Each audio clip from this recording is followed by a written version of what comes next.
Hello, everyone, and welcome. For the past few years, there has often been talk about Barca's economic troubles, its sometimes tense relations with La Liga, financial fair play, especially regarding player registration. But he would be forgetting that Barca is not the only Spanish club facing economic difficulties. We obviously have Sevilla, which perhaps today has the worst financial situation in Spanish football. We have other clubs that have had issues registering their players. We can think of Levante, Getafe. There are others that think twice before signing a player, notably Betis. From a more global perspective, La Liga is much less attractive and competitive in the transfer market. To give a figure so people can understand, in 2017, 2018, 2019, before COVID, La Liga spent about 1 billion on transfers each year. That is, it bought players for more than 1 billion and then sold for 900 million. Overall, that was it. So it's true, there were the big ones, but not only them. Everyone was very ambitious. Remember the clubs from Sevilla, there's Real, Valencia, they spent almost without counting. In recent seasons, the purchase volume has almost been halved. Today, we buy about between 550 million per year. Before, it was 900, even a billion. So we have a drastic reduction at that level, and even worse, the trade balance, I almost want to say, has changed. Previously, La Liga bought a little more than it sold. Today, it's the opposite. La Liga clubs sell more than they buy, obviously to balance the budgets. So, when we see that, we realize there is a huge change. Hence, the question arises, is La Liga still economically attractive? A real question that deserves reflection, and especially a closer look at each club's finances. First of all, we will generally explain why Spanish football spends much less than before, and we will especially focus on one man, Javier Tebas. Now, we talked about him a few years ago when he was a lawyer. He still defended the worst possible leaders, sometimes in Spanish football. There would be a lot to say about the character, that's clear, huh? On the other hand, as a leader of a professional league, you can ask everyone from UEFA and the FA, even those who don't like him, who are generally the majority because he is not very popular personally, they will all tell you that he is almost the best. Why? Because before, I will make a small list. Salamanca, Lleida, Logroñés, Mérida, Extremadura, Alicante, Granada 74, Reus a few years ago. I can go even further. Those are the clubs that no longer exist. We could also talk about Cordoba, Malaga, La Coruna, Mallorca, Elche. There have been so many teams, La Coruna, that have had financial difficulties in Spain, that have died in the last 20 years, that we made a special video, and only Italy can match this monumental fiasco. So that is to say, every year, even the clubs from Murcia, you have 1, 2, 3, 4, 5, 6 professional Spanish clubs either in receivership or not paying their social contributions anymore. In short, it was a mess. What forced the Spanish law regarding sports to change, especially for professional teams, I believe, is the mandatory creation of a SAD, Sociedad Anónima Deportiva, except for historical exceptions like Osasuna, Athletic, Real, Barça, etc. So there has been an evolution of Spanish law that was also accompanied by a consolidation and greater rigidity of La Liga through its financial fair play. La Liga was losing value because there were more and more elite teams. Hercules and Alicante, they were in La Liga. Remember Malaga? Remember Huelva, the oldest Spanish club that is now stuck in the lower division, which had economic problems. Want more? Here you go. Cordoba. It was incredible. It affected almost all the clubs that were poorly paid and everything. So at some point, it was obviously a loss of revenue for the Spanish state. But above all, it endangered the product of La Liga because you are not credible when elite clubs disappear. That's why today, when I hear people from French football, no, when you have 2 clubs in Ligue 2 that don't start the following year, it's because you are in a critical situation. Today, it's almost only France. And Javier Tebas' main job was to stop that. Because how did we get here? We'll explain that later.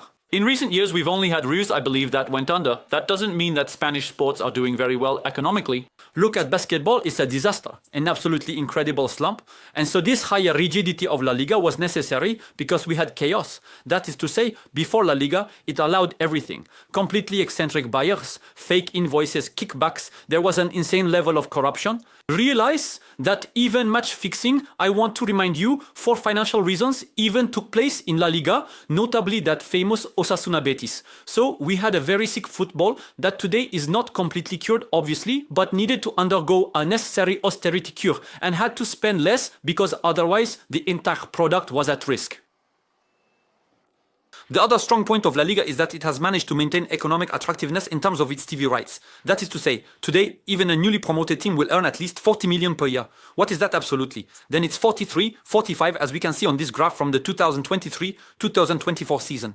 That is to say, in France this year, Angers planned for 3 million in TV rights. The last in La Liga takes 43 million. You have a gap, but you realize we're talking about a minimum gap of 40 million. And that means even a mid-table club can take 50, 60 million, knowing that it's also defined by your ranking over the last 5 years. I am not even considering the rights at the European level, but locally, La Liga has remained strong, especially because it exports its league very well. Hence the need to have Barca and Real at the top, because that's what allows you to sell your league abroad and internationally. La Liga is very strong in that area. Tebas' strategy is that he has hired many salespeople, etc. La Liga pays a lot of people. Okay, maybe not, they took some brains, some young people, etc., who have lied to sell the Liga product. That is to say, in terms of marketing, it's strong. In terms of TV rights, it's strong. That's why it's a league with strong economic foundations. And that's why we're not too worried at this level. And in the end, this austerity policy with the consolidation of revenues actually means you have a league that is less attractive today in the transfer market, because it's also intended by the league and also because there are fewer buyouts. That's the last effect. Today, you notice that there are fewer and fewer buyouts of Liga clubs. And when you go to buy a club in Liga, it's almost prohibitive. Why also Atletico? It is attractive in its transfer market. It's because in recent years there have been the arrival of quite significant new investors. So that's also why, because when you have a takeover, it is normally immediately accompanied by an injection of capital and therefore notably a new ambition in the transfer market. Previously, people would buy many clubs in the lower Spanish division. Well, that's still the case because there's a lot of nonsense, believe me. But today, even the prices in the Spanish second division are very expensive. 7 or 8 years ago, Cadiz, before being in La Liga, was worth 7 or 8 million, debts included. There you go. Today, you count, we have multiplied by 7, by 8, even by 10. So today, the price is prohibitive and especially the clubs are not really keen to sell. Because as you will see in La Liga, unlike in France, unlike in Belgium, which is in the championship, you more or less manage to balance your budget. Notably, thanks to TV rights. Also thanks to matchday rights, which have increased because the ticket prices are very, very, very, very expensive in Spain. We must not forget that. In terms of partnerships, it's getting better and better. So it's true, the big clubs, we can think especially of Atletico, which has done an enormous job on that. I won't even mention the giants Barca and Real, but there are other clubs that are still very attractive. Not to mention the journeys in the European Cup, and then also a very important part of the income in La Liga is player trading. Some have fully embraced it, notably through Real. We can think of Betis and Sevilla before, with the risks that this can entail, while others simply seek to balance their accounts between purchases and sales and present a budget that is generally balanced. Now that we've talked about the overall economic situation to help people understand better, we still need to ask the question, but why are there so many clubs that no longer have money? And Barca?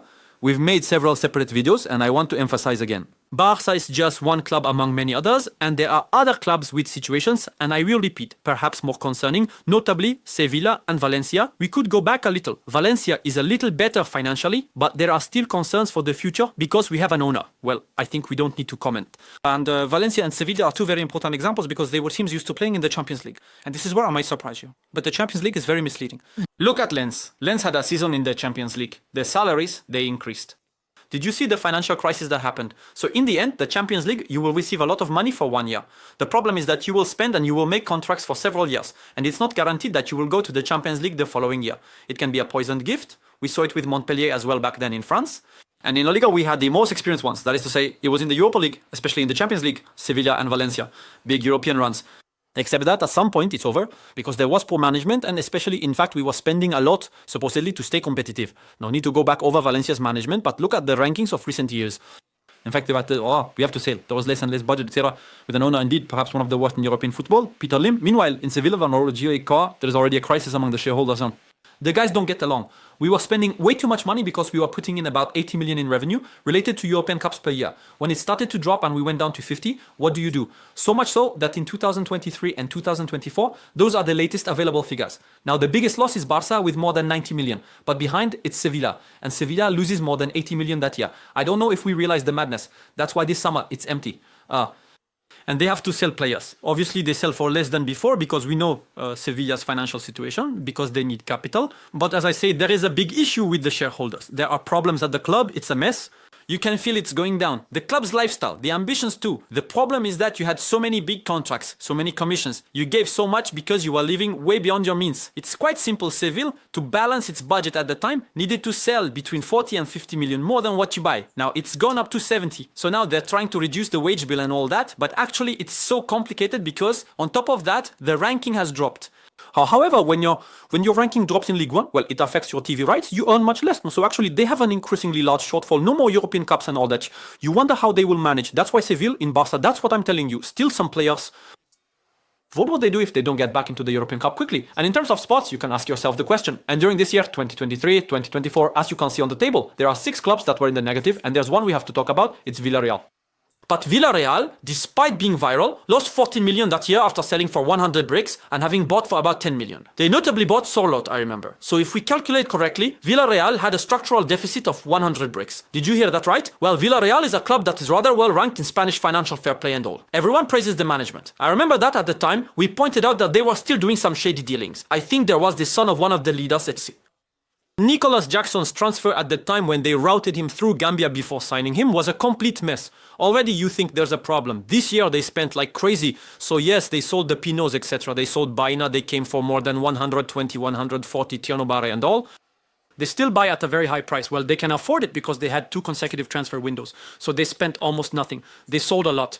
The problem with Villarreal is when they were in the Champions League, etc., they started giving out big contracts and all. So they always managed to control it. Yeah, the president says, yes, if you want to make money, it's not in football, etc. The objective is not to lose. The problem is that Villarreal also suffers from a deficit in terms of fans, demographically speaking. So they have less matchday revenue and fewer partners than others. We can understand that, and since you want to remain ambitious, you have to bring a lot. Nevertheless, I still have some questions when we see this record. Afterwards, they corrected the cost, they sold everything. They were reasonable during 2 transfer windows. So now, does this purchasing policy, even if they sold more than they bought, might it not risk? I imagine it is better planned, but at that time, at one point, it was a club that lived beyond its means. Another club that goes beyond its means is Getafe. Getafe, which has many problems. By the way, they had lost more than 8 million that year, as you can see, Major 2, which had issues, almost 8 million. And Celta as well, which tends to live beyond its means. But now, where you might say you have seen all the profitable clubs, note these are the clubs profitable after transfers, that is to say some, like Betis, well, if they hadn't sold that year, they made about 37 million in capital gains. They had a structural deficit of 36-37 million. That means Betis, before presenting balanced accounts, must sell for more than 30 million of what it will buy. That's serious. Whereas, on the other hand, you have clubs that are rather well managed. I thought of Alaves. Alaves had the smallest budget in terms of payroll, etc. It was about 29 million. They also bought a few players, etc. They ended up with a profit of 2.8 million, even though they weren't even, that is to say, I think the transfer balance showed they bought more than they sold. But as I say, with strong right-footed players, even for the promoted teams. And then, if you manage your budget well, it's fine. Rayo Vallecano, overall, it's a budget that is well managed. Even back in the Almeria days, which might be surprising given the transfers, etc., it was overall coherent. Giron, a little bit the same. You had Las Palmas, which was also in the positive. Granada, Osasuna, and obviously Atletico Madrid. And perhaps the best financially managed club in Spain, which is Athletic Club, you know. Because Bilbao, they have the largest treasury in Spain. It's Bilbao, you know. Bilbao is exceptional. The cash reserves they have. Then it's true that it's a unique operation. That's why they have no issues. Like Real Sociedad, which as we see is always very cautious in the transfer market, is also because they have a lot of structural costs since their training center is very expensive, etc. There are a lot of trainers and all. You also don't have a huge income per match. So they have improved marketing a little bit in recent years. We will notice that Real Sociedad always sells a lot because it still wants to be ambitious in terms of salaries, to keep certain players and all, after a certain time. And so it also has a structural deficit, but it is always compensated. It will normally, overall, never go overboard.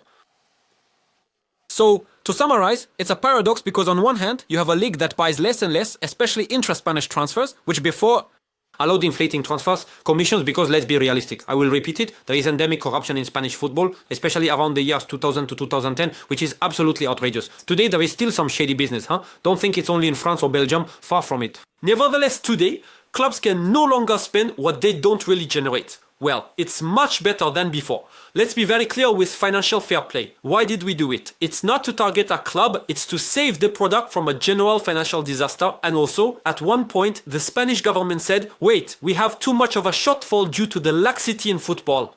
So overall, it's very good. Nevertheless, there are still clubs that raise questions. Sevilla first, Getafe, be careful. Betis, as I told you, it's still hanging by a thread because we saw during COVID, those clubs that were being clever, almost all of them fell apart. We also saw Valencia. So Valencia today, it's austerity, a necessary austerity.